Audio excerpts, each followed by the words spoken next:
Miarahaba manokana anao nahatratra ny andro lehibe androany ity dia nitsingeritaona naterahanao tena fifaliana lehibe ho anay manao an'izao surprise ao anao madame Oliviana androany kakibab karakara surprise ao zao dia niantso anay manokana anao an'ity fotoana miavaka ity ho anao ilay vady malalanao monsieur Gilles Dio izy nanomana manokana ny surprise androany ilazany aminao fa ianao ilay vady tena tiany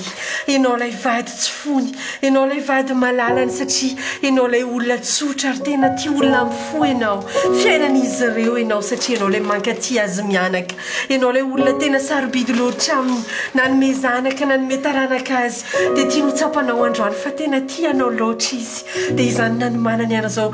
surprise ao amin'izao tsingeritaonanao izao amin'izao anniversaire anao izao dia hoy izy aminao androany tsy manana afa-tsy ianao izy satria tsy manamparo loatra ao fiainan'izy ireo ianao dia hoy izy toy izy foana ilay toetra tsara nananao ianao ilay manana fo mahay mandefitra tadio fa tianao foana izay mianaka ary tsy anaranao na iza misy anay dia izay no antony surprise dia bon anniversaire à vous madame